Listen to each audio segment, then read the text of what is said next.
Assalamualaikum warahmatullahi wabarakatuh.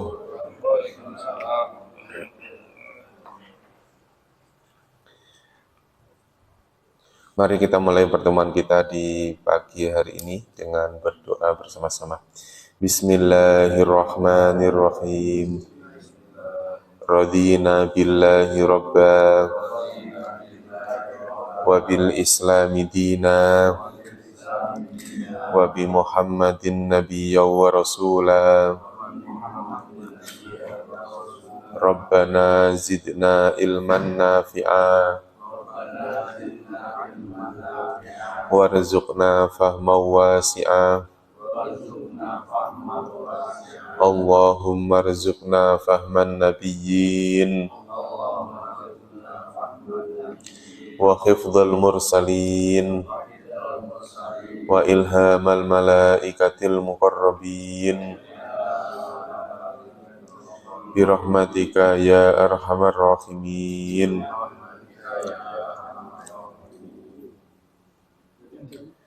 Innal hamdalillah nahmaduhu wa nasta'inuhu wa nastaghfiruhu wa na'udzu billahi min shururi anfusina wa min sayyiati a'malina. May yahdihillahu fala mudhillalah wa may yudlilhu fala hadiyalah. Allahumma salli wa sallim wa barik ala sayyidina Muhammad wa ala alihi wa sahbihi ajmain, amma ba'd. Alhamdulillah, puji syukur pada Allah Subhanahu wa taala pada kesempatan pagi hari ini Allah mempertemukan kita kembali. Mudah-mudahan pertemuan ini mendapatkan keberkahan dari Allah, dan mudah-mudahan Allah berikan ilmu yang bermanfaat untuk kita semua, dan mudah-mudahan diberikan kemudahan dalam memahami ayat-ayat suci Al-Quran. Dan mudah-mudahan Allah berikan kekuatan lahir batin untuk istiqomah di jalan Allah, istiqomah dalam ketaatan kepada Allah Subhanahu wa taala. Kita sampai ayat ke berapa, Pak?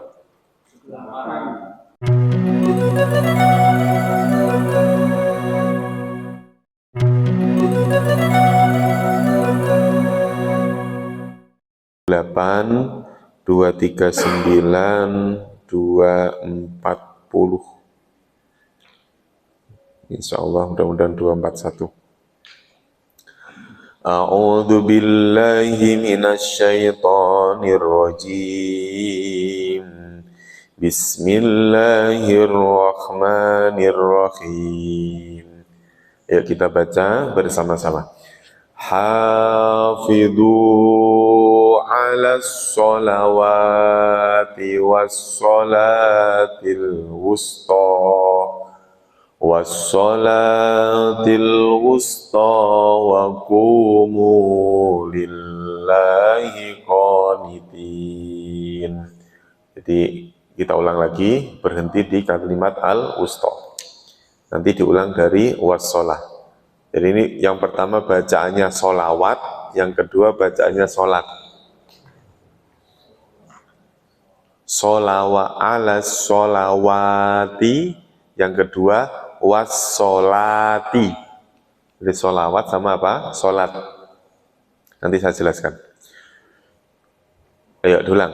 Hafidhu ala sholawati wassolatil wusta wassolatil wusta wa qumu lillahi qanitin.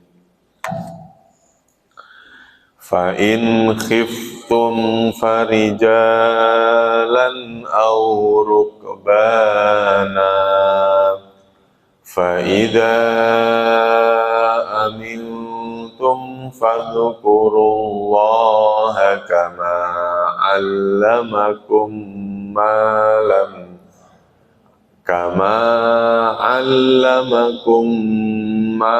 lam takunu ta'lamun. Nanti kita berhenti di 'allamakum ya. Diulangi dari fa'in khiftum, berhenti di rukbana karena ada tanda jaiz. Nanti lanjut lagi langsung berhenti di kalimat 'allamakum, nanti diulang dari kama. Fa in khiftum farijalan aw rukbana فَإِذَا أَمِنْتُمْ فَاذْكُرُوا اللَّهَ كَمَا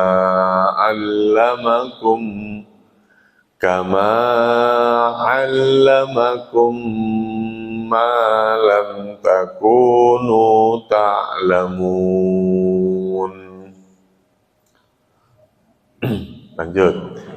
Walladzina yutawaffawna minkum wa yadaruna azwaja wasiyatan li azwajihim mata'an ilal hauli ghaira ikhraj fa in kharajna fala junaha alaikum fima fa'alna fi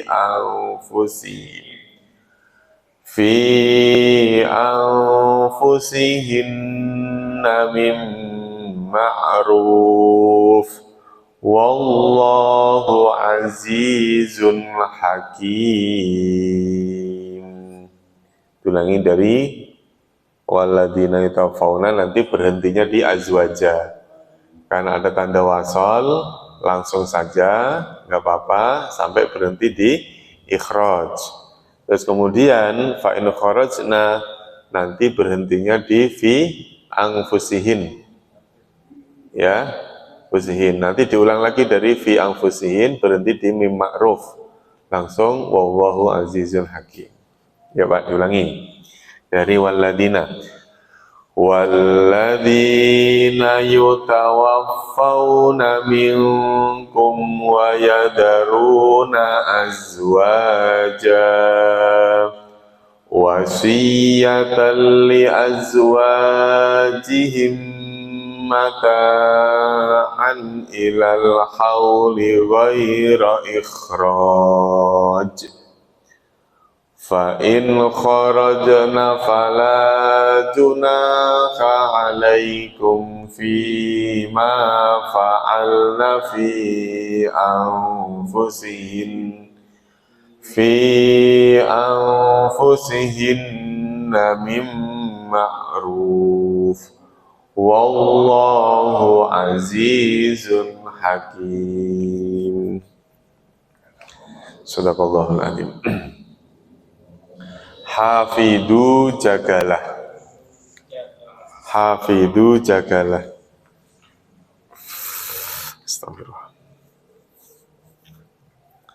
Jagalah alas sholawati, atas solat kalian. Kalau sholawat artinya solat. Astagfirullah.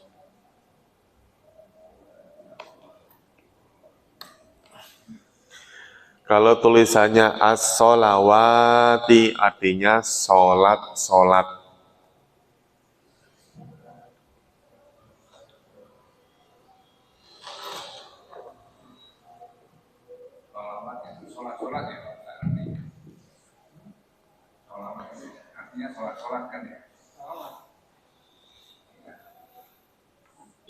Kalimat sholat dengan sholawat atas Nabi itu diambil dari bahasa yang sama.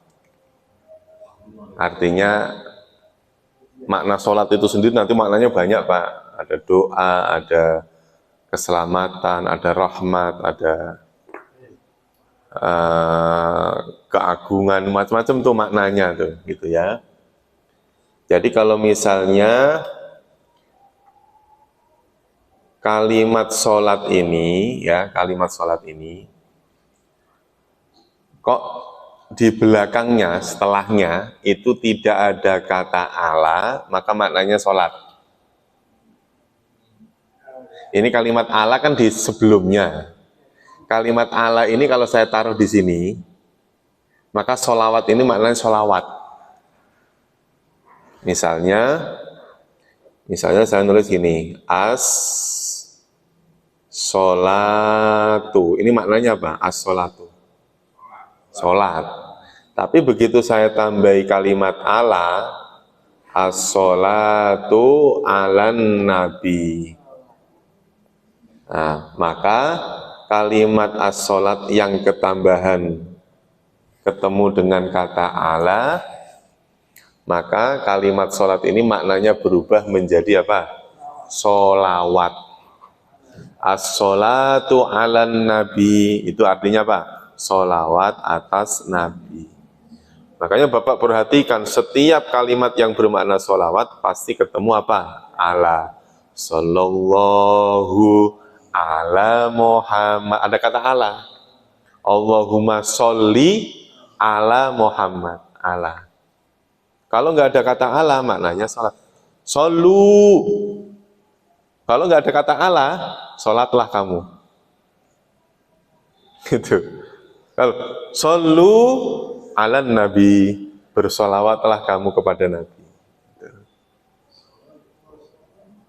Nah, tetap ada kata ale, tetap. Itu. Selawat Jibril, sallallahu ala Muhammad, ala. Gitu. Jadi kalimat sholat atau sholawat kok ketemu kata ala, maka maknanya apa? Sholawat. Maknanya sholawat. Nah, sholawat itu secara bahasa maknanya kerahmatan ya. Misalnya as-sholatu ala nabi, kerahmatan sholawat atas nabi. Misalnya kita baca salat Allahumma sholli ala Muhammad, ya Allah berikan kerahmatmu ala Muhammad, atas Nabi Muhammad. Ya, itu berarti walladzina hum ala sholawatihim yuhafidun. Itu alanya itu bermakna khobarnya muqaddam. Jadi sebetulnya walladzina sholawatihim walladzina hum ala sholawatihim yuhafidun. Itu alanya didahulukan. Kalau alanya mendahului kalimat sholat, berarti maknanya bukan sholawat, tapi apa? Sholat.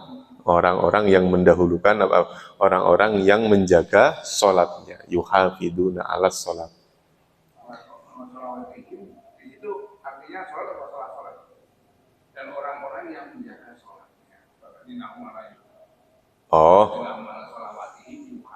iya, kalimat seperti ini itu ala sholawati, itu bisa dimaknai sholat-sholat, bisa dimaknai sholat.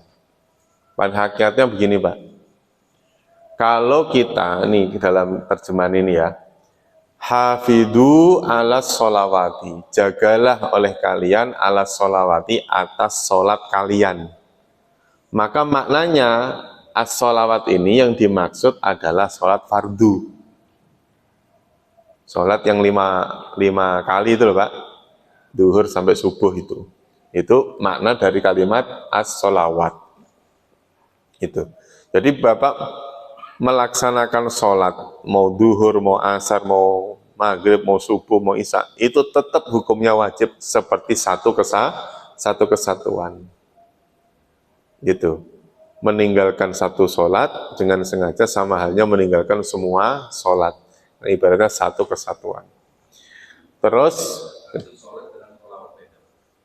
yaitu tadi, kalau ditambahi kalimat ala setelah kalimat sholawat, jadi kalimat ala ini misalnya ditaruh di sini, maka artinya sholawat. Sholawat itu artinya rahmat.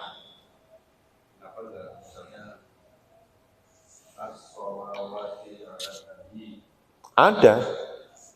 Kalimat as-sholawatu ala nabi itu ada. Ada. Itu. Banyak kerahmatan atas nabi. Itu. Ada. Ya. Kan ada syairnya. As-sholawatu ala nabi. Atau as-sholatu ala nabi. Wassalamu ala rasul. As-syafi'il. Apa? Enggak apa lah. Itu sholat dijamakkan berarti gampangnya gini Pak, kalau ini bentuk tunggal, kalau ini bentuknya jamak itu. Jadi nah maknanya tadi bisa dua, maknanya bisa sholat, bisa sholawat gitu ya. Cuman kalau tidak ada kata ala setelah kalimat sholawat atau sholat, maka dimaknai sholat, sembahyang, ibadah. Kalau setelah sholat kok ada kata ala, maka dimaknai sholawat. Itu berlaku semua kata kejadiannya, kata jadiannya. Ya, fi'il amr, sama penjelasannya. Fi'il madhi, fi'il mudhari, sama. Misalnya, innallaha wa malaikatahu yusalluna alan nabi. Yusalluna ala. Itu maknanya bukan sesungguhnya Allah dan para malaikat mereka sholat, bukan. Tapi mereka bersolawat alan nabi. Terus kemudian ya ayyuhalladzina amanu, apa Pak? Perintahnya apa?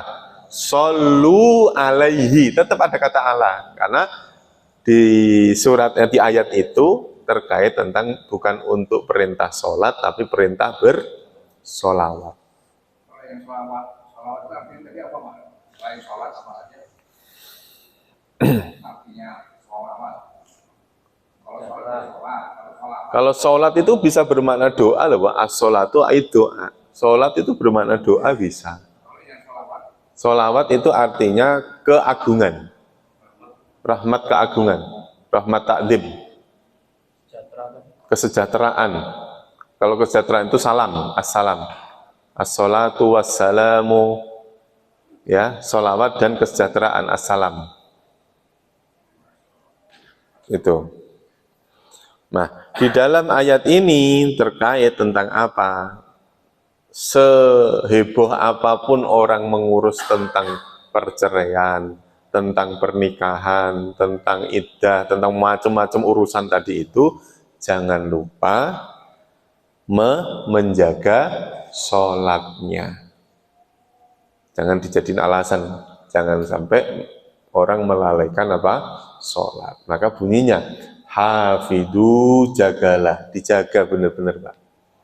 Apa yang dijaga? Alas sholawati. Pertama sholawat, karena yang dimaksud adalah bentuk sholat 5 itu jamak, itu 5 waktu itu sholat yang wajib. Sholat wajib kan hanya 5 ya Pak. Ada nggak sholat lain selain 5 waktu ini yang wajib? Misalnya ada pun wajibnya wajib kifayah, sholat jenazah itu. Makanya karena sholat 5 waktu ini wajib hukumnya, maka sholat 5 waktu ini adalah sholat yang paling utama dibandingkan dengan sholat-sholat yang lain. Wassolati, dan sholat.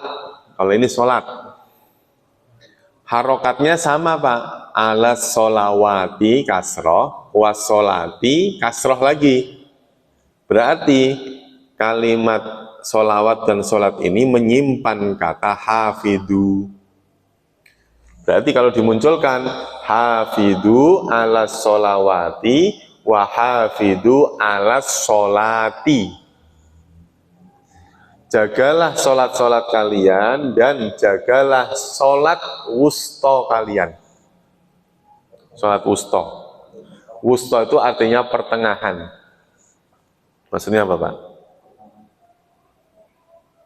Penafsirannya, wusto itu mayoritas ulama mengartikan sholat asar. Coba ya, mayoritas mengartikan sholat wusto itu adalah sholat asar. Asar.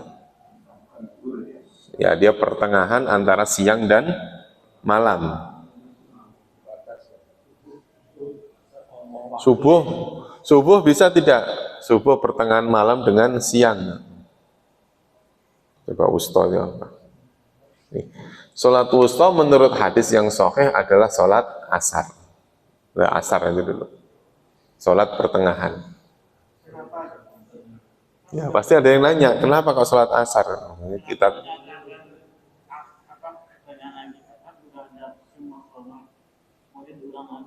Nah, ketika ada pengulangan seperti itu, berarti ada sholat-sholat tertentu yang mempunyai keistimewaan, gitu ya. Kalau di tafsir Jalalain, wassolatil wusta hiya al-asr. Itu sholat apa? Asar. Awis subuhu atau sholat subuh. Awid duhru atau duhur. Awghuruha atau yang lainnya. Aqwalun wa afrodaha bidzikri fadliha. Sholat-sholat tersebut ya masing-masing wa afrodaha masing-masing ada asar, subuh, duhur dan lainnya itu mempunyai lifadliha, mempunyai keistimewaan sendiri-sendiri, mempunyai keutamaan sendiri-sendiri.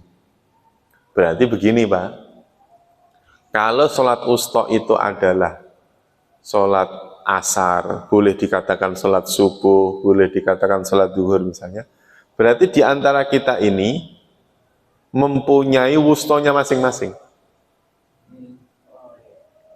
Ya Pak ya, mungkin begini, di antara 5 sholat itu semuanya penting karena semuanya wajib.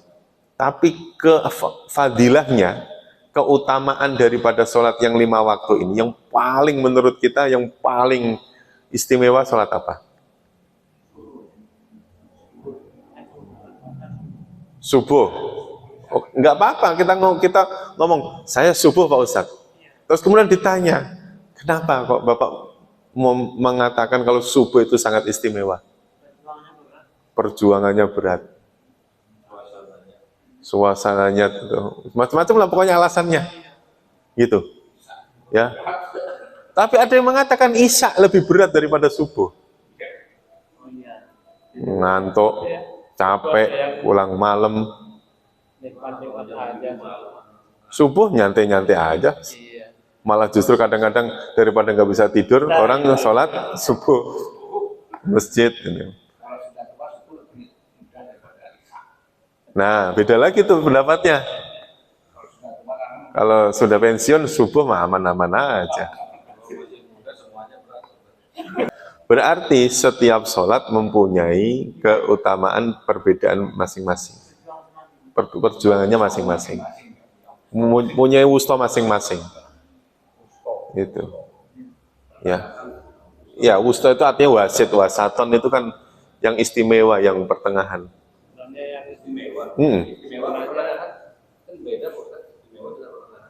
Enggak, yang dimaksud pertengahan itu pertengahan antara apa? Antara 2 waktu yang istimewa, antara siang dengan malam, berarti lah waktu asar. Kalau ngitungnya dari antara malam dengan pagi dengan siang, nanti ketemunya adalah waktu apa? Ketemunya adalah waktu subuh. Kalau lansia subuh itu ringan. Tapi kalau masih umur 40, itu subuh berat. Subuh berat. Wah, saya 40 ini, berarti subuh berat saya. Saya 40. Yang ya. hormon testosteronnya masih tinggi itu berat. Ya intinya sih ada di antara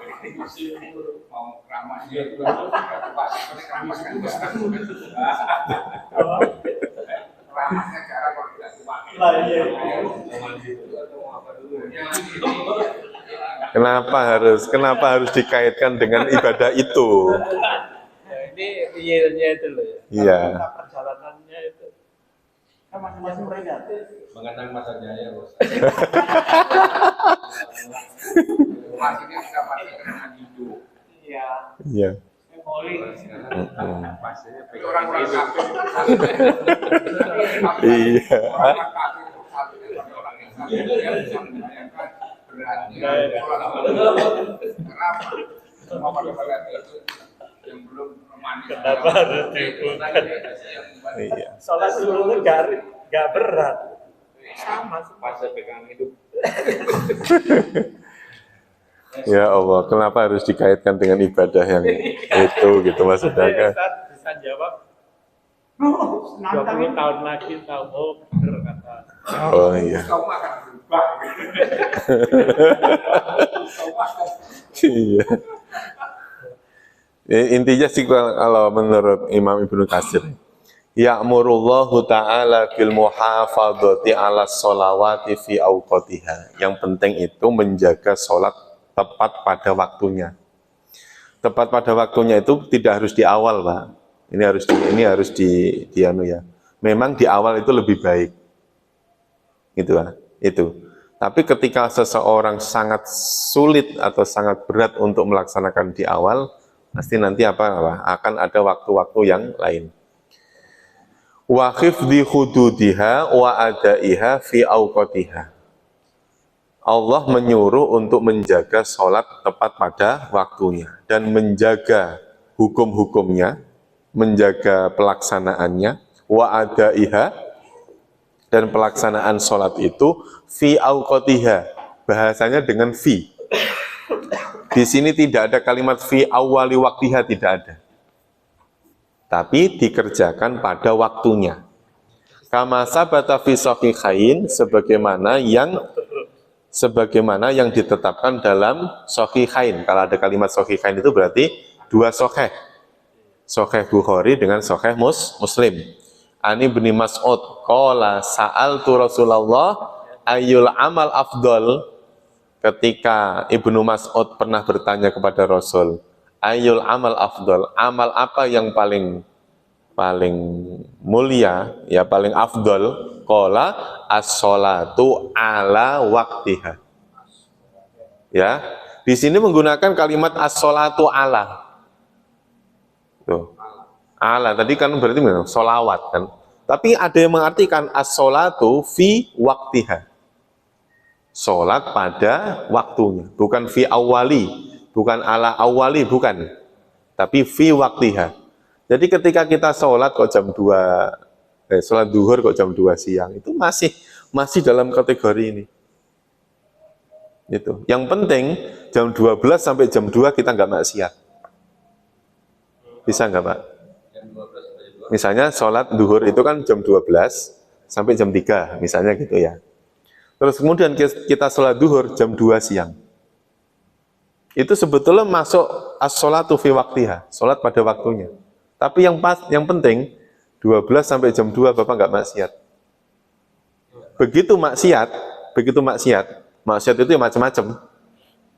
Jam 12 sampai jam 2 tadi maksiat, belum sholat, maka termasuk orang yang fawailul lil musallin alladzina hum an sholatihim sahun.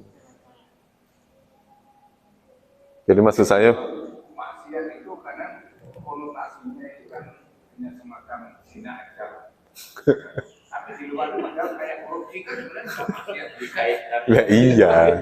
Korupsi antara terjadi di tanda tangan jam 12 sampai jam 2. Perlu dibahas itu ya Pak. Maksiat itu apa? maksiat itu kan pokoknya kan ada maksiat mata, ada maksiat. Nanti kalau Bapak belajar kitab Salamut Taufik lah dijelaskan. Maksiat mata itu apa saja, maksiat tangan apa saja, maksiat hati apa saja, maksiat telinga apa saja. Kan gitu ya, Pak? Maksiat mata begitu lihat pandangan hidup. Pandangan hidup. Gitu. Makanya maksiat ada maksiat yang berdosa besar, ada maksiat yang dosa kecil. Kan gitu ya, Pak? Ada maksiat yang tidak pernah diampuni oleh Allah, yaitu kemusyrikan. Kan macam-macam.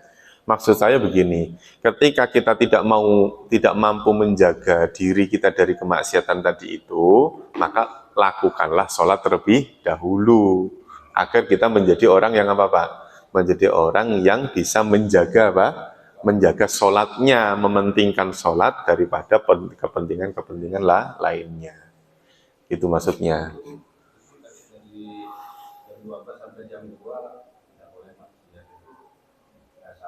Itu dasarnya kan supaya kita tidak dicap, supaya kita tidak dicap sebagai orang yang melalaikan sholat. Karena ada kalimat kan, fawailul lil musallin.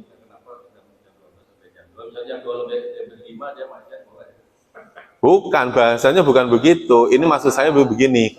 Sholat itu kan awwaluma yuhasabu. Sholat itu adalah perkara yang pertama kali nanti dihisab.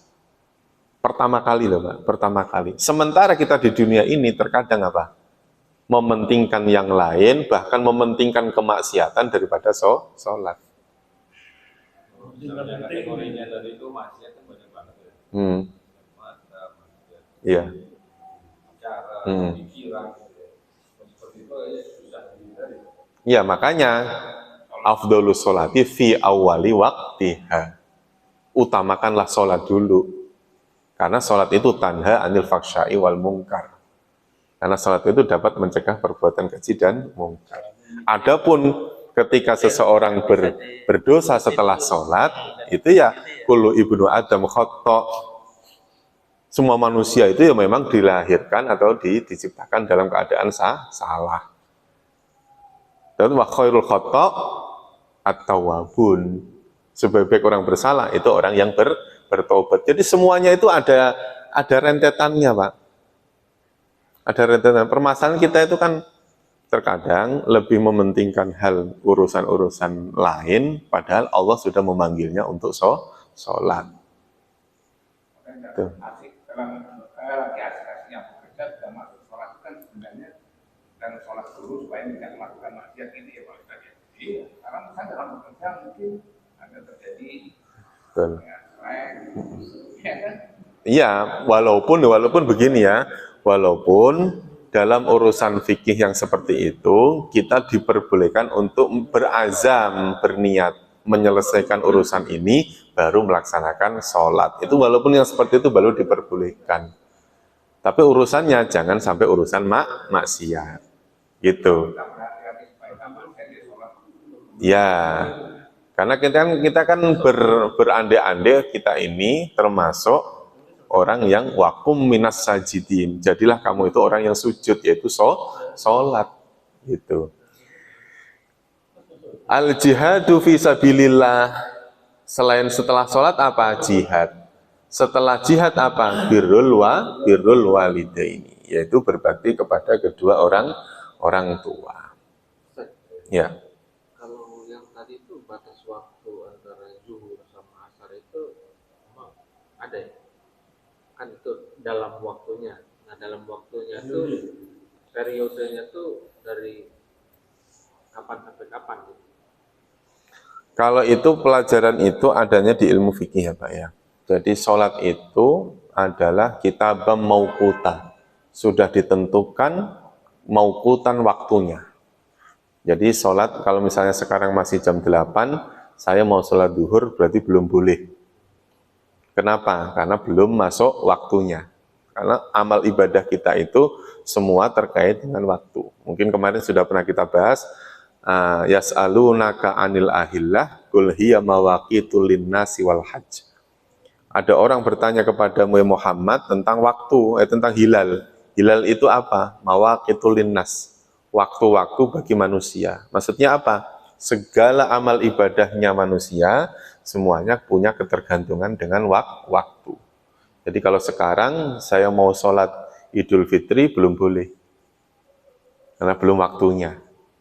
Itu nanti hukumnya masuk dalam kategori fikih. Nah kalau pakai urusan matahari karena waktunya ini nggak berubah, berarti urusannya dengan matahari. Apa itu? Berarti kalau misalnya ini dataran atau virosan ya, ufuk, berarti kalau matahari belum terbit, berarti namanya waktu subuh. Waktu subuh itu kapan? Sinar mataharinya sudah ada, tapi mataharinya belum terbit. Itu waktu subuh. Jadi kalau kita misalnya subuh sekarang jam 4.30 berapa? 37 misalnya, 4.37, pastikan kalau kita misalnya lihat ke sana, ke timur, itu ada sinar merah. Tapi matahari belum apa Pak? Belum kelihatan. Itu namanya waktu subuh. Sampai kapan? Sampai matahari terbit. Nah, waktu subuh ini nanti kebalikannya adalah waktu maghrib.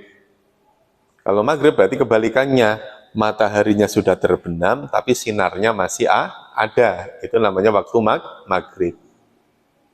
Nah, matahari tadi kan naik. Naik ini, kalau sudah tepat di atas kepala, namanya waktu istiwa, waktu zawal. Ini justru malah apa Pak? Malah nggak boleh sholat. Makanya waktu duhur pasti apa? Pasti dilebihkan. Agak condong sedikit. Jadi kalau misalnya saya naruh tombak begini, Kalau tidak ada bayangan sama sekali, ini namanya waktu zawal. Ini nggak boleh sholat. Sampai kapan? Sampai matahari, kalau dari timur ke barat, berarti dia agak ngelewat sedikit. Berarti bayangannya, sudah ada bayangannya sedikit aja, berarti sudah masuk waktu duhur. Memang waktu yang diharamkan untuk melaksanakan sholat, itu kan ada waktu kapan Pak? Pas matahari terbit. Ada. Pas matahari terbit, karena dulu orang Yahudi, ya syuruk itu Pak. Syuruk kalau benar-benar pas matahari terbit, itu kan malah nggak boleh sholat. Misalnya kayak di jam itu. Kalau jam sudah disesuaikan dengan Suruh di sana itu sudah dilebihkan gitu ya. sudah. Jadi syuruk yang ada di jam-jam kita itu sudah dilebihkan. Gitu, nggak pas banget gitu. Kalau misalnya waktu duhur, malah justru dia bukan pas di atas kepala matahari itu, pasti sudah dilebihkan. Yang balik ke suruh tadi, sekarang banyak jamaah orang-orang itu melihat waktu suruh, misalnya yang berapa ya? Yang 59 misalnya. Biasanya ditunggu 10 menit atau 15 menit lagi baru pada sholat. Itu yang seperti itu justru malah itu sholat duha di awal waktu.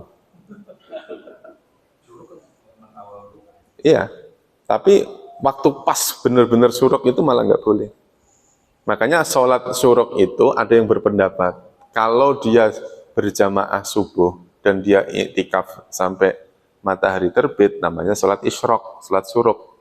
Kalau dia tidak sholat subuh berjamaah atau sholat subuh berjamaah tapi pulang, tidak ada sholat syuruk, adanya sholat duha di awal waktu. Waktu suruh tadi di polemik itu ya. Misalnya yang tadi itu, ini kita ceritanya suruh nih kan, semua di berjamaah. Ya. Subuh kan. Suruh anggaplah 559. Apakah 559 itu sudah bisa sholat subuh atau harus menunggu lagi 10 menit? Sudah boleh sholat syuruk, karena sudah apa? Kalau bahasanya terbit ya, bukan syuruk. Soalnya kadang-kadang itu ada gini, jadi matahari terbit dengan waktu syuruk itu harus dibedakan. Gitu. Kalau ini di sini judulnya terbit. Kalau terbit berarti harus nambah sekitar 5-10 menit. Kalau terbit 6:00 itu berarti terbitnya matahari. Justru itu nggak boleh. Kalau mungkin bahasanya ya, saya nggak tahu di bahasa handphone atau bahasa kita itu. Kalau bahasanya terbit, matahari terbit, itu adalah waktu di mana justru malah dilarang sholat. Tapi kalau sudah istilahnya itu isyrok atau syuruk, kemungkinan besar sudah ditambahi. Saya di masjid yang lain dari kemarin pagi suruh pun 604. 6:04. Kelihatan 630. Soalnya itu agak sensitif Pak. Kalau misalnya yang tadi itu salah menerjemahkan Enggak ya. tertulis suruh Jam Pak. 6 itu Kita tulis suruh bukan terbit. jam 6 itu kita misalnya nih nggak boleh sholat, tapi kita sholat justru malah menyisakan gitu kan. Coba Ya. ke imam masjid. Betul. Ini suruh betul ini suruh. Karena udah 04 dari lebih ini. Karena tulisannya suruh Pak. Kalau ini tulisannya terbit. Yang bikin ini. Ini suruh Pak. Ini Ya. terbit. Suruh kan ada suruh terbit ini. Terbit 602. Berarti ditambah 10 menit. Ditambah sekitar 5-10 menit. Perlu aneh Pak. Ditambah pokoknya dia. Soalnya ini terbit Pak beda lagi. Ditambah ini. Lewat syuruk. Suruh 559. Iya. Aplikasinya salam. Kita setir sama ya. Ya, intinya kayak gitu tadi, Pak. Mungkin penamaan kali ya, penamaan syuruk atau penamaan syuruk itu ya artinya terbit. Ya, Terjemahan dari suruh itu. betul. Syuruk itu kan artinya timur kan, Pak. Ghurub itu kan artinya barat. Nah, dikatakan kenapa kok timur, berarti terbit yang matahari itu selalu dari timur. Artinya namanya masyrik. Masyrik itu tempat apa? Tempat terbit. Iya, maghrib. Iya kan? Kalau maghrib tempat terbenam atau waktu terbenam. Kalau secara bahasa kan begitu ya. Nah sekarang dijadikan sebagai waktu syuruk atau isyrok. Amannya ditambah berarti. Kalau takutnya itu tadi, angka 06 itu adalah pas terbitnya. Gitu, pas terbitnya.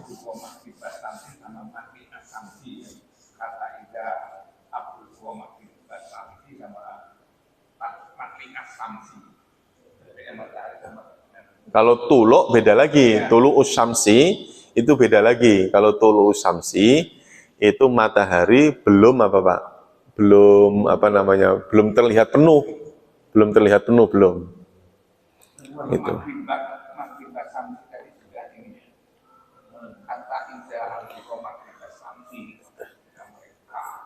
Ya, kalau maghrib itu berarti matahari sudah apa Pak? Sudah terbenam, sudah terbenam.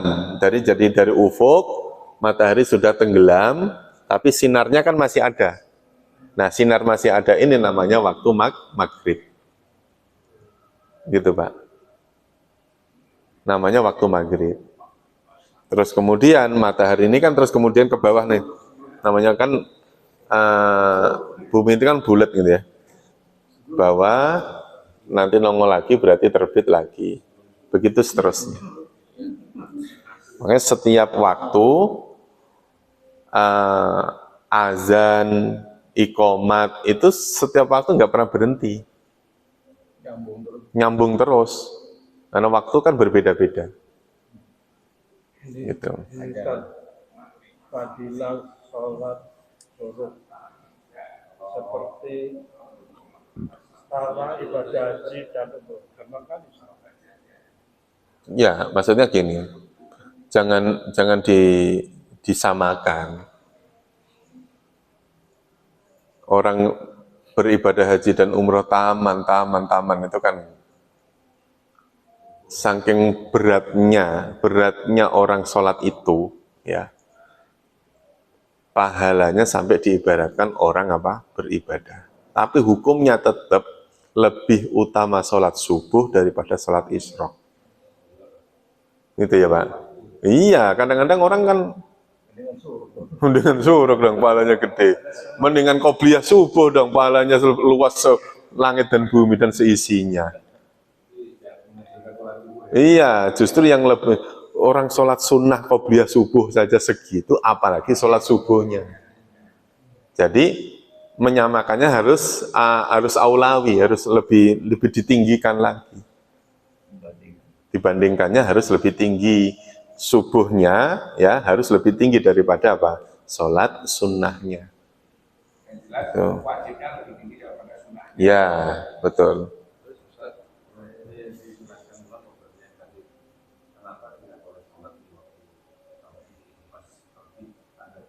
Oh ya, yang saya tahu penjelasannya kenapa orang tidak diperbolehkan sholat di matahari terbit, matahari zawal, sama matahari tenggelam. Itu salah satu di antara alasannya adalah tidak boleh menyamai apa yang dilakukan oleh orang-orang Yahudi. Orang-orang Majusi, itulah Pak. Jadi kebiasaan orang-orang Yahudi, orang-orang Majusi itu adalah ketika matahari terbit, mereka langsung menghadap kemana? Ke timur, mereka sujud. Nah, apa yang dilakukan oleh orang-orang Majusi, orang-orang Yahudi seperti itu, kemudian untuk menulayani itu membedakan supaya berbeda, maka waktu itu diharamkan, selebihnya malah justru dianjurkan. Itu kan sama halnya kayak puasa Asyura kemarin itu kan, puasa Asyura orang Yahudi jalanin, supaya beda bagaimana? Tambahin antara 11 atau 9. Tapi di hadisnya dalam sholat waktu itu anak sholat di tanduknya setan. Ya karena itu tadi sih Pak. Permasalahannya itu jangan sampai orang yang dikira sholat itu justru bukan menyembah Allah tapi justru menyembah matahari. Intinya sebenarnya di situ. Termasuk ketika di samping Ka'bah itu ada Lata dan Uzza misalnya begitu. Walaupun kamu menghadap ke Ka'bah, jangan sampai di belakang Lata dan Uzza. Itu kan cara-cara Nabi supaya ketika manusia itu beribadah itu berbeda dengan orang yang tidak beriman. Intinya sih di situ. Ya. Ustaz, balik lagi ke ini Ustaz. Waktu ya. Jadi kan harus di dalamnya waktu. Saya pernah ada dengar cerita ketika Rasulullah berperang, terus tuh ada yang disuruh menjaga, tapi semuanya tertidur gitu. Pas terjaga baru sholat subuh, itu udah terang. Kondisinya perang. Kondisinya itu apakah bisa dilakukan di semua kondisi atau seperti apa? Nah, nanti penjelasan tentang itu nanti adanya di ayat 239. Fa in khiftum farijalan aw rukbana. Jadi ada sholat yang tetap harus dikerjakan baik di atas kendaraan maupun ketika orang sedang khauf, orang sedang berjalan atau orang sedang berperang. Jadi dalam keadaan apapun sholat harus tetap dijalankan. Ya, dan nanti pas 239 nanti kita bahas. Nah, annaha sami'at Rasulullah sallallahu alaihi wasallam wa dzakarul a'mal faqala inna ahabbal a'mal, ada yang mengatakan inna ahabbal amal, sesungguhnya amal-amal yang paling dicintai oleh Rasul ilallahi oleh Allah, yaitu apa? Ta'jilus sholati li awwali waqtiha. Yaitu takjil apa takjil apa? Buka puasa. Bukan, takjil. Ajala itu kan mendahulukan. Ya, takjilus sholat, mendahulukan sholat li awwali waqtiha, pada awal waktunya. Itu amalan yang ahabbul a'mal ilallah. Amal yang paling dicintai oleh Allah. Itu diantaranya apa? Yaitu ta'jilus sholat li awwali waqtiha. Bukan takjil. Ya.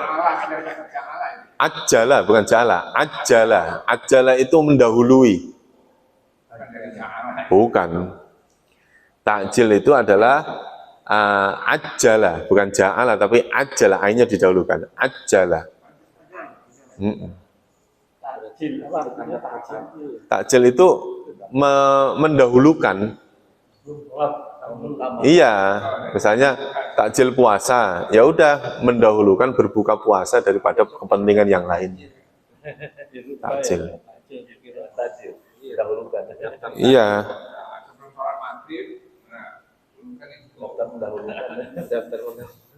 Walaupun kan nanti kan akhirnya begitu, walaupun sholat itu adalah amal yang sangat dicintai oleh Allah, tetapi terus kemudian yang paling dicintai apa? Yaitu mendahulukan sholat daripada kepentingan yang lain. Itu apa? Ahabbal a'mali, ini yang paling bawah ya. Ahabbal a'mali ilallahi ta'jilus sholati li awwali waqtiha.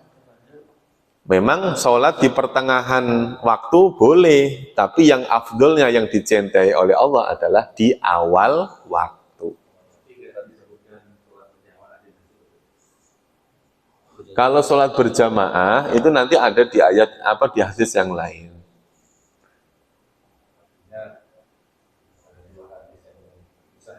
Iya, itu dengan hadis-hadis yang terpisah. Jadi makanya begini Pak. Sholat berjamaah itu kan afdolus sholati, itu kan sholat yang paling utama itu kan sholatan berjamaah, sholatul jamaah. Artinya begini, jadi ketika orang lebih memilih sholat berjamaah di masjid, banyak keutamaan-keutamaan yang didapat. Pertama, di masjid selalu di awal, pasti dapat hadis yang tadi dong, ya kan? Terus kemudian dengan berjamaah dapat. Memakmurkan masjid dapat. Siapa lagi? Bersilaturahmi dengan tetangga kanan kiri dapat. Musafahah, saling salaman dapat lagi. Saling berdoa mendoakan dapat lagi. Nanti doa bersama dapat lagi. mendengarkan Quran, ya, mendengar Quran dari imamnya dapat lagi.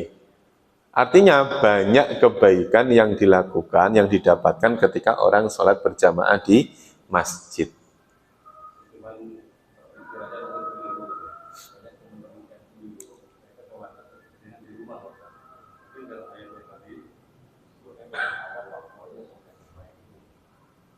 Bukan gini, bukan orang NU juga, maksudnya gini loh Pak. Iya. Jadi mungkin begini, kalau ini kan ngomong bercandaan ya, ini saya yakin bukan masalah itu. Yang ada hanyalah orang menyepelekan sholat itu pasti iya. Tapi yang permasalahan itu bukan masalah NU Muhammadiyah, NU enggak, bukan itu masalahnya. Kalau bercandaannya di orang NU malah saya kasih tahu nih. Kok ada orang Muhammadiyah misalnya gitu, orang Muhammadiyah kok sholatnya rajin-rajin, kan gitu ya Pak, rata-rata kan gitu ya Pak. Itu kata orang NU apa? Karena mereka nggak yakin kalau doa ketika orang mati itu sampai gitu. Makanya dia di dunia dia berbuat baik sebaik-baiknya. Karena dia kalau sudah mati, doanya orang hidup itu nggak sampai. Gitu. Tapi kalau orang NU kan iya, nanti kalau saya mati masih ada yang doain, tahlilan masih 7 hari. Aman kan Pak? Dibacain surat Al-Ikhlas 200.000 kali, terhindar dari api neraka. Dikasih zikir bidah. Iya kan? Zikir bidah loh. Ini tahu zikir bidah aman. Doa anak yang soleh kan? Iya. Anak-anaknya soleh-soleh, baca Al-Fatihah nyampe, baca Yasin tiap malam ya kan? Enggak, ini bercandaan. Ini bercanda aja begitu, Pak. Makanya kenapa orang Wahabi sholat berjamaah rajin-rajin? Karena begitu mati selesai, nggak ada yang ngirim Yasin, nggak ada yang ngirim Fatihah, gitu. Mati selesai sudah. Tapi makanya terus lebih baiknya bagaimana? Ya orang NU, ya sholatnya rajin, gitu. Itu lebih baiknya. Iya. Jadi ketika dia masih hidup memperbanyak amal soleh, begitu mati masih didoakan oleh yang hidup, gitu loh Pak. Terus kalau pokoknya kayak di sinilah, gampangnya gitu aja, kayak di Permustika gitu aja lah, itu hidup masih memperbanyak amal soleh, begitu sudah mati masih banyak yang doain, gitu loh. Sebenarnya kalau bahasa sandanya juga bahasa Indonesia untuk masjid. Tapi kalau Itu. anak doa orang tua percaya nggak? Percaya. Semua aliran itu mereka itu adalah meyakini bahwa doa orang hidup kepada orang mati itu sampai. Itu yang dipermasalahan itu kan tata caranya, Pak. Ngumpul dulu malam Jumat, ngumpul dulu harus baca Yasin, ada ilah hadrotinya. Itu yang dipermasalahkan tata cara. Tapi secara hukum Allahumma firlahu warhamhu wa'afihi wa'fu anhu itu sampai. Gitu Pak. Fatihah nggak nyampe. Karena dia kebanyakan pahala kok bagi-bagi ya, gitu ngomongnya. Ya Pak ya? Memang dia baca Fatihahnya udah bener kok malah bagi-bagi pahala. Gitu. Iya. Iya. Kalau kata Gus Dur, nyampe mau nggak balik kan? Itu kan kayak bahan-bahan bercandaannya gitu. Makanya yang paling baik itu ya tadi Pak, dalam ketika hidup memperbanyak amal solehnya, rajin ke masjidnya, tapi jangan rajin-rajin menurut saya ya. Udah jangan rajin-rajin. Takutnya dibilang wajib gitu loh Pak. Udah ada sekali 2 kali yang kita nggak ke masjid itu ya harus ada. Supaya kita nggak terlalu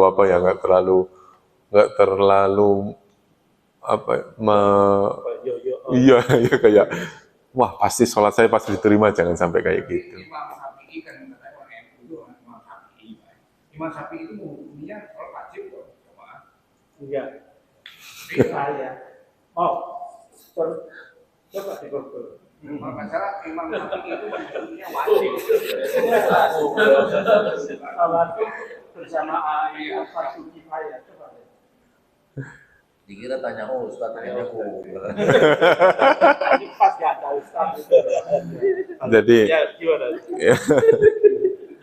iya. Jadi kalau Imam Hanafi, kalau Imam Hanafi itu kan mengatakan bahwa sholat berjamaah itu punya fardu ain. Fardu ain loh, Pak. Fardu ain kan sama dengan wajib, Pak. Lah iya, Hanafi. berjamaah loh, Pak, bukan sholatnya, berjamaahnya. Terus kemudian kalau Imam Syafi'i itu menghukumnya fardu tapi kifayah. Nggak ada yang ngomong sunnah, nggak ada, Pak. Sholat berjamaah hukumnya sunnah nggak ada, tapi yang ada adalah fardu. Tapi ada yang mengatakan fardu kifayah, ada yang mengatakan fardu ain. Fardu ain itu adalah alasannya kenapa? Karena dalam keadaan takut, dalam keadaan perang saja Rasulullah tetap berjamaah. Itu. Berarti kan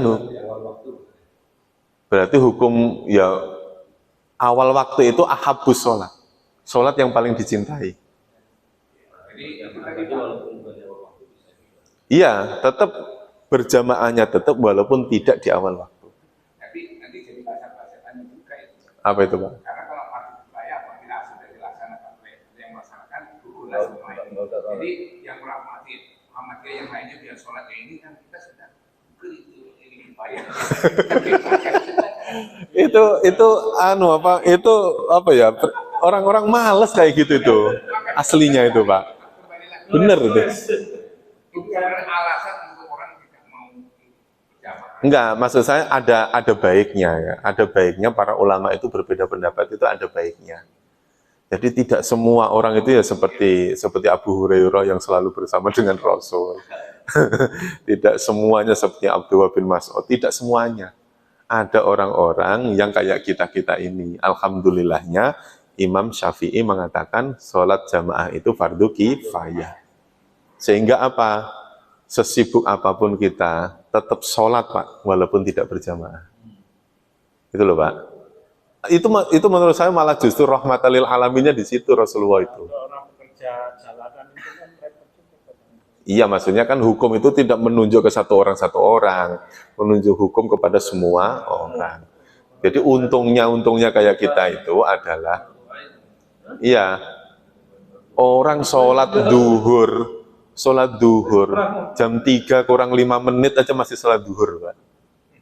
Gara-gara apa? Dia mungkin nge-grab atau apa, nganterin penumpang sampai belum sempat sholat. Atau nganterin penumpang yang mau ngelahirin sampai sholat enggak. Ini akhirnya terus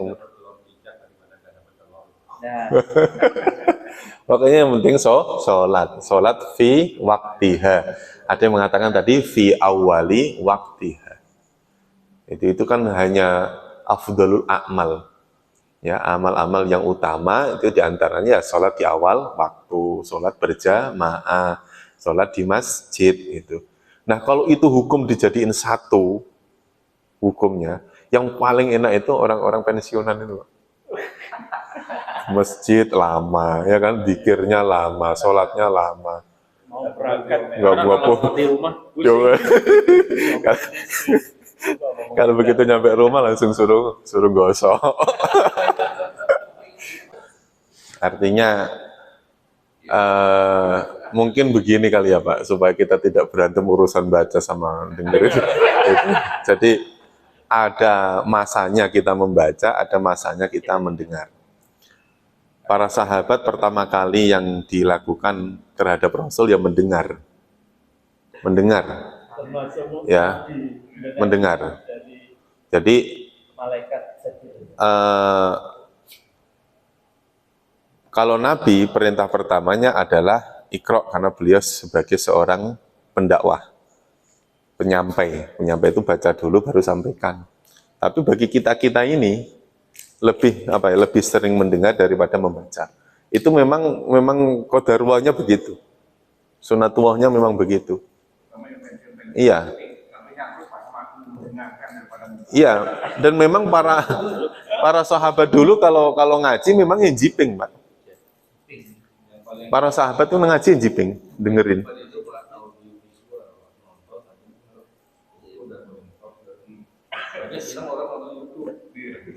Makanya audiovisual itu di Quran sudah diperingatkan. khatamallahu ala qulubihim wa ala sam'ihim wa ala absarihim ghishawah. Jadi hati, pendengaran, penglihatan itu ditutup sama Allah. Itu kalau kita terlalu memakai itu ya bisa jadi seperti orang kafir yang semuanya harus masuk akal. Semuanya harus bisa dijelaskan dengan akliyah, logika. Nah, itu kan bahaya. Nah, makanya justru ilmu itu dibilang sesuai sanadnya itu ya karena mendengar. Saya pernah dengar dari ini gitu. Dan perlu diingat bahwa banyak sekali hadis itu kalimatnya sami'tu Rasulullah, saya dengar gitu. Nah, yang pernah terjadi melihat itu ya dengan kana Rasulullah itu. Jadi artinya begini, mau melihat ataupun mendengar semuanya bisa dijadikan dasar hukum. Dasar hukum itu bisa. Bahkan tadi disebutkan sami'tu Rasulullah, kan gitu di hadis-hadisnya ini. Ya, tidak semua hamba Allah ini, tidak semua orang Islam itu mempunyai kemampuan untuk bisa membaca. Membaca maksudnya Iqra itu tidak membaca tulisan loh Pak. Ini nanti malah lebih repot lagi ketika kalimat Iqra itu diartikan membaca tulisan. Padahal Rasulullah jelas-jelas saat itu tidak bisa membaca. Ikrokna wa atona gitu kan. Ya sami'na tetap atona. Jadi nggak ada ikrokna wa atona. Enggak, kalimat Iqra itu kan perintah untuk Nabi yang diperintahkan untuk sebelum kamu menyampaikan itu baca dulu, teliti dulu, telaah dulu.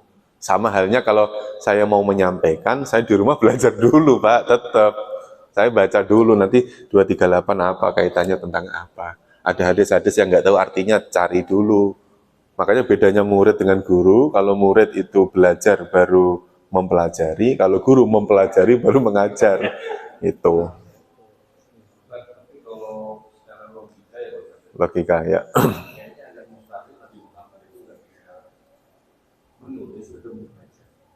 Enggak, memang dikondisikan dengan kondisi yang seperti itu supaya Al-Quran ini benar-benar mutawatir. Itu kan cara Allah untuk menjaga. Cara Allah untuk menjaga nas Quran ini loh Pak. Itu kan tujuannya cuma itu aja. Ya kan kalau dia umi terus dia kerjakan gimana Pak? Gini loh Pak. Tulisan kayak gini itu kan nggak ada dulu. Tulisan huruf-huruf kayak gini itu kan nggak ada.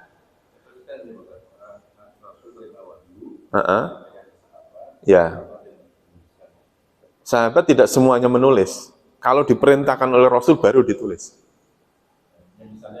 Tidak ada perintah secara eksplisit terkait untuk menulis Quran. Khususnya Quran ya Pak. Quran. Nggak ada. Sampai Abu Bakar aja tidak berani membukukan gara-gara tidak pernah diperintah oleh Rasul. Karena kaitannya tentang apa? Tentang ibadah. Itu. Jadi makanya begini, dalam memaknai apa yang pernah dilakukan oleh Rasulullah, tidak semua apa yang kita kerjakan ini pernah diperintahkan oleh Rasul. Yang terjadi adalah apa yang kita lakukan itu dibenarkan nggak oleh para ulama. Iya kan? Iya, ini termasuk perbuatan baik atau tidak. Bid'ah hasanah atau bid'ah dolalah kan begitu. Jadi Iqra di sini bukan baca aja, istilah lebih luas. Kalau kalimat Iqra bismi rabbikal ladzi khalaq khalaqal insana dan seterusnya itu kalimat Iqra itu tidak membaca tulisan. Nah, kan Iqra bismi rabbik. Terus kemudian ada kata bismillahirrahmanirrahim. Jadi nama saking pentingnya nama itu harus diucapkan. Iqra itu kan mengucapkan sesuatu yang terdengar oleh telinga, itu namanya Iqra. Artinya apa? Kalau menyebut nama Allah, benarkan dalam hati. Kan gitu ya Pak? Gitu. Ya, lanjut ah. Apa Pak? Al-Zawzi. Ibnu Qayyim. Ibnu Qayyim. Terus pokoknya At-Tamimi ya. iya Tamimi itu Taimiyah itu siapa tahu. Ibnu Tamiyah. Enggak, maksudnya gini lah Ibnu Taimiyah. Ibnu Tamiyah. Jadi gini, Ibnul Qayyim Al-Jauziyah, Ibnu Taimiyah itu kan ulama-ulama khalaf yang zaman-zaman dulu, Pak. Sebelum adanya Wahabi. Gitu ya. Ya, salaf, ulama-ulama salaf yang zaman-zaman dulu. Terus kemudian karena pemikiran-pemikirannya itu ada, tidak semuanya ya, ada. Saya punya kitab kecil, karangannya Kiai Haji Hasyim Asy'ari. Itu kitab namanya itu Ahlus Sunnah wal Jamaah apa gitu. Itu justru dalil-dalil yang diambil oleh Mbah Hasyim itu justru malah pendapat-pendapatnya Ibnu Taimiyah. Kitabnya hijau kecil ya, paling apa segini gitu. Jadi menjelaskan tentang ziarah kubur, tentang kunut, tentang apa, itu diambil dari kitabnya Ibnu Taimiyah. Iya. Sementara orang-orang Wahabi yang mengatakan pengikutnya Ibnu Taimiyah justru malah kontra dengan apa yang disampaikan oleh Ibnu Taimiyah itu sendiri. Jadi pada akhirnya sekian banyak perbedaan pendapat tentang ibadah-ibadah kita itu adalah tidak hanya terkait tentang unsur agama. Ya, misalnya tentang kunut misalnya gitu ya Pak. Tentang kunut. Kita selalu mengatakan kunut. Kunut itu kan pernah dilakukan oleh Rasul tidak? Gitu. Pernah. Kunut subuh. Ketika Rasulullah pernah melaksanakan kunut subuh, walaupun misalnya cuma sekali atau 2 kali atau 3 kali, apa yang pernah dilakukan Rasulullah itu boleh nggak dilakukan setiap hari? Boleh nggak Pak? Iya kan? Boleh. Kalau Bapak Syafi'i ya, karena bukan menurut Imam Syafi'i, walaupun sekali pernah dilakukan oleh Rasul, itu boleh dilakukan berkali-kali, bahkan setiap hari. Namanya istiqomah. Tapi ternyata pendapat yang seperti itu tidak dipakai oleh saudara kita Wahabi. Gitu ya Pak? Dengan alasan yang berbagai macam cara alasannya. Macam-macam itu. Makanya selama apa yang kita lakukan, ibadah yang kita lakukan itu dilakukan oleh banyak ulama, banyak orang, ya, tidak berselisih pendapat. Saya berkeyakinan yang seperti itu masih di jalan Allah. Maksudnya gitu. Ya, tapi kita kalau yang Syafi'i itu melaksanakan kunut. Kalau Imam Syafi'i sendiri kan kunut. Tapi gurunya tidak, kan gitu Pak? Iya. Iya kan? Imam Syafi'i kunut, tapi gurunya tidak. Maliki. Jadi yang seperti itu, yang penting bagi kita itu adalah pernah nggak dilakukan oleh Rasul, kan gitu. Kalau tidak pernah dilakukan oleh Rasul, berarti hukumnya harus turun, Pak. Yaitu ijma tidak. Kan gitu. Pertama di Quran ada. Kalau di Quran ada, pasti Rasulullah jalanin. Bahasanya gitu, Pak. Tapi ketika Rasul tidak jalanin sesuatu, sekarang ijma'nya bagaimana? Konsensus ulamanya apa? Gitu. Kalau Rasul tidak jalanin, ulama tidak bersepakat itu boleh. Terus kita mau berdebat tentang apa? Gitu. Nah, konsensus itu adalah ulama yang mayoritas dan disahkan oleh negara. Negara itu berarti apa? Negara itu berarti ulama yang diangkat oleh negara. MUI. Itu perkumpulannya ada di majelis ulama. Itu maksudnya, Pak. Ya. Nah, majelis ulama ngurusin halal haram. Ya, tugasnya itu gimana lagi? Sekarang dapat dapur sekarang. Dapat bagian SPBG. Yang satunya lagi dapat tambang. Ya itu makanya ulama itu kalau sudah mendapatkan fasilitas dari negara, keulamaannya turun.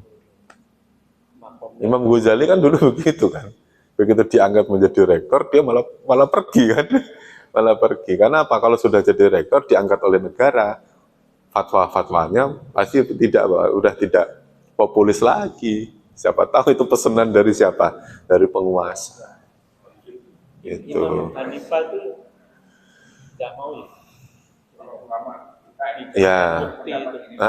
termasuk kan Sampai banyak para ulama yang mereka itu dipenjara karena apa? Tidak sejalan dengan pemerintah. Tapi tidak menjadi alasan kalau ulama yang dipenjara itu lebih baik daripada yang tidak dipenjara. Itu yang nggak jadi dalil, Pak, gitu maksudnya. Ya. Yang lagi viral ini Bang Saldi. Apa itu? Ini ngomong masalah jasa Jokowi. Tindakan pemerintah sudah tepat untuk menahan Roy Suryo dan Putri. Nggak mau gunanya. Ngapain om? Yang penting tarik gitu. Lah ya, yang hal-hal yang kayak gitu berarti kan setidaknya itu menunjukkan begini, Pak. Jadi kan menunjukkan bahwa dia berbicara bukan pada makomnya. Gitu loh, Pak. Itu nggak hanya ulama saja. Karena ketika ulama yang nggak ngerti tentang hukum kesehatan ngomong masalah kesehatan. Iya kan bukan bidangnya. Kan fas'alu ahla dzikri in kuntum la ta'lamun. Kan gitu. Kalau kamu nggak ngerti, tanyalah orang yang ingat, bukan orang yang ngerti ya, Pak. Tanya orang yang ingat. Ingat kepada Allah, ingat kepada ilmunya. Wassolatil wusta wa qumu lillahi qanit. Ini cuma satu ayat hari ini loh, Pak. Ya, belum selesai tadi kan?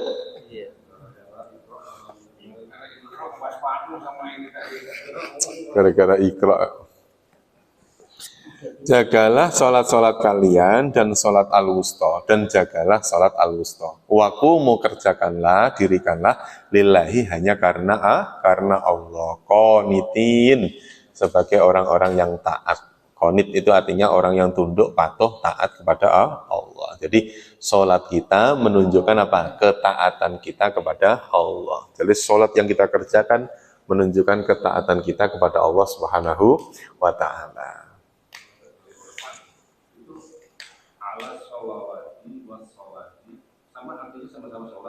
Sama-sama sholat. Iya, kalau ini jamak, ini satu, tunggal. Ya, jagalah sholat-sholat kalian dan jagalah sholat wusta kalian. Jadi kalau taknya panjang begini, tak tanis begini, namanya jamak mu'annas salim. Kalau taknya marbutoh begini menunjukkan tunggal. Bukan bukan kok bukan tak bulat kok tak marbutoh malah Berarti habis itu ala sholawat. Ini nggak bisa sholawat kan, tapi ya itu. Nah ini kalau berhenti ya hafidhu ala sholawat, gitu ya, sholawat. Kalau ini ketika diwakafkan berubah menjadi wassolah, gitu. Tunggal. Tadi tempat lain itu pembahasannya seperti di sini apa? Kita ini kan baca Quran per kata ya. Terus penjabarannya sampai ke tafsir pada. Jadi kalau kayak kajian kayak di program kita ini, Pak, ketika dijelaskan menggunakan tafsir, penafsiran itu, penafsir yang secara rinci begitu, justru malah tidak mengena. Namanya bukan pelatihan lagi. Kita kan memfokuskan diri pada penerjemahan. Itu, memfokuskan diri pada penerjemahan. Kalau fokus pada penerjemahan, sebetulnya satu pertemuan ini, Pak, satu pertemuan benar. Itu bisa. Itu. Karena yaitu satu pertemuan itu benar-benar sekali pertemuan dan itu waktunya 60 menit itu bisa. Itu saya kalau nge-zoom itu satu pertemuan itu memang sebenarnya satu pertemuan. Kalau kita kan satu pertemuan itu dibagi dari sekian bisa sebulan, ya kan? Itu. Iya, karena itu tadi, terkadang di setiap kelas itu berbeda audien, berbeda peserta, itu berbeda cara belajarnya. Ini satu ayat dua Gitu. berapa lah? Gitu. Satu nggak pasti, tapi satu ayat dua ayat Gitu. Ah,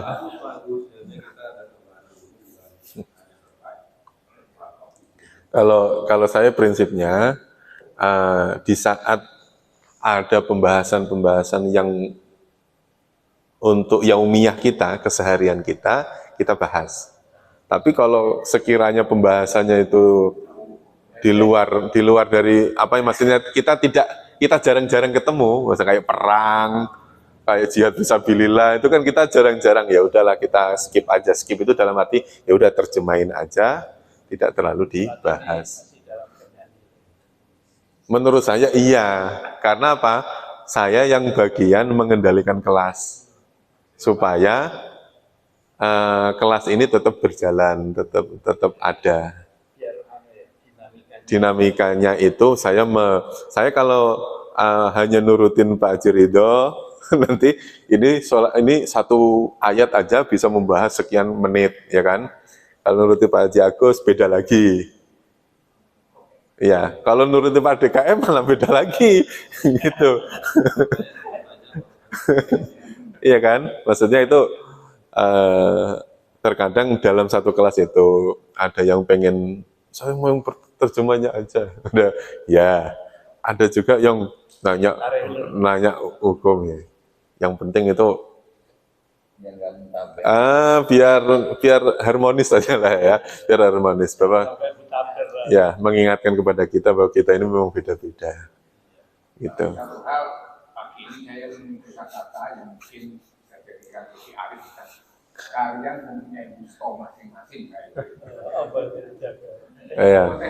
Jadi mempunyai keistimewaan sholat wusto itu sendiri-sendiri. Bisa jadi sholat wusto saya itu adalah sholat duhur misalnya. Karena saking capeknya, saking apanya, untuk menjalan itu di awal waktu mungkin berat. Atau mungkin saya hari ini sholat duhur berat, besok sholat asar yang berat. Jadi tidak semua. Tidak harus subuh, tapi kalau menginduk kepada penafsiran, sholat wusto adalah sholat apa tadi? Sholat asar. Karena mungkin waktu itu asar adalah sholat yang paling berat. Gitu. Ya, bagi petani itu berat. Makanya sampai 4:30 baru ada. Bisa nanti dimaknai seperti itu. Dah. Tapi ya itu tadi, jangan dijadiin alasan. Gitu ya. Nah cukup. Wallahu a'lam bishawab. Hari ini cuma 238 lah ya. Ya kurang lebihnya mohon maaf. Mungkin ini yang bisa kami sampaikan. Nah, menjaga sholat itu baik dalam keadaan khauf, peperangan, perjalanan maupun dalam keadaan sakit. Itu nanti penjelasannya di 239. Nanti jawabannya nanti Pak. Ya. Itu. Ada yang baru itu masalah pertanyaan pertanyaan itu yang doa yang kita baca di awal waktu itu bila siapa Tuhanmu mau buka ini kan kita tiap kali mau bisa di rumah waktu itu bila Eropa waktu Islam bila apa sih kalau kita nanti gampang apa iya. Iya. Pokoknya kalau saya meyakininya, selama kita menjadi orang Islam dan mati dalam keadaan Islam, saya yakin bisa jawab. Udah gitu, karena yang jawab bukan lisan kan? Yang jawab adalah keimanan dan amal kita. Cukup ya. Wallahu a'lam bishawab. Wa ilal ma'af. Insyaallah nanti kita lanjutkan di lain waktu. Mudah-mudahan Allah pertemukan kita lagi di lain waktu dengan kondisi sehat wal afiat. Terima kasih. Kita tutup dengan doa kafaratul majlis. Subhanakallahumma wa bihamdika asyhadu an la ilaha illa anta astaghfiruka wa atubu ilaih. Terima kasih. Wassalamualaikum warahmatullahi wabarakatuh.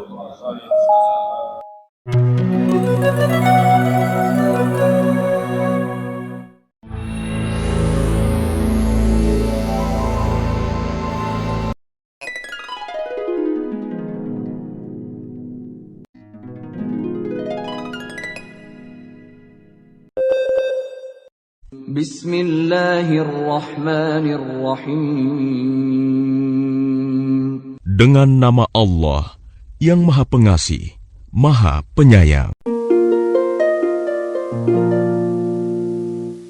Hafizu 'alas salawati was salatil wusta wa qumu lillahi qanitin.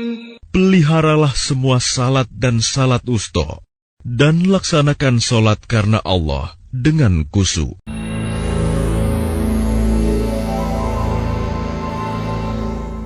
Dan sungguh, telah kami mudahkan Al-Quran untuk peringatan. Maka adakah orang yang mau mengambil pelajaran?